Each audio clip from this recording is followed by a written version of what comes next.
আসসালামু আলাইকুম। কোনো কিছু একঘেয়েমি ভালো নয়, তাই আজকে আমি আমার বরিশালের এক বন্ধুকে নিয়ে বের হয়েছিলাম বাইরে ঘুরতে। সারাদিন রুমে থাকার কারণে বাইরে যে অতিরিক্ত তাপমাত্রা সেটা বুঝতে পারিনি। বের হয়ে দেখি প্রায় 40 ডিগ্রি সেলসিয়াস তাপমাত্রা। অল্প একটু হাঁটার পরেই লেগেছে অনেক পানির পিপাসা। এক সুপার মার্কেটে ঢুকলাম পানি নেওয়ার জন্য।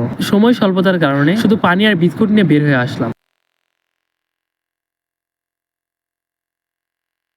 বাইরে এসে হলো এক বিপত্তি। আমার হাতে পানি ধরিয়ে দিয়ে সে বিস্কুট খাওয়া শুরু করে দিয়েছে। তার কাছে চাইলে বিস্কুট সে এদিক ওদিক এনে বিনে ঘোরাফেরা করে, তবু আমায় বেশ কিছুক্ষণ পর একটি বিস্কুট দেয়, কিন্তু ভিডিও করার কারণে হাত থেকে পড়ে যায়। আমিও সেই নাসর বান্দার মতো তার কাছে বিস্কুট নেওয়ার জন্য আবার উঠে পড়ে লাগলাম। এই দুনিয়ার যা কিছু হয়ে যাক না কেন, বিরল রোগে আক্রান্ত বন্ধুগুলো কখনোই তাদের খাবারের ভাগটা দিবে না। এই বরিশালের কাছ থেকে বিস্কুট নেওয়ার পরে মনে হলো আমি কোনো এক রাজ্য জয় করে নিয়েছি। তার কাছ থেকে খাবার নেওয়ার আর একটা রাজ্য জয় করা দুটোই সমান। বিস্কুট নিয়ে তার সাথে মারামারি ধাক্কা থেকে করার কারণে বিস্কুট গুলো গেছে ভেঙে। কিছু বিস্কুট খেয়ে আমি তার কাছে সহজ সরল মনে এগিয়ে দিলাম যে তুই কিছু খা, কিন্তু সে অভিমান করে বললো আমি খাবো না। আমিও কি এমন বান্দা যে সে একবার মানা করেছে তারপর আমি তাকে আবার যাচ্বো? বন্ধু, তুই মানুষ চিনলে ভুল করলি। খাওয়া নিয়ে আমার কাছে কোনো কম্প্রোমাইজ নাই। প্রায় 40 ডিগ্রি সেলসিয়াস তাপমাত্রায় দাঁড়িয়ে থেকে বিস্কুট আর পানি খাইলাম। সঙ্গে কিছু পাকিস্তানি এবং বাঙালি তাদের ক্রিকেট খেলার ম্যাচটা উপভোগ। পুরো সপ্তাহ ডিউটি করার পরে একদিন ছুটি মিলছে, আর এই দিনই খেলছে তারা ক্রিকেট।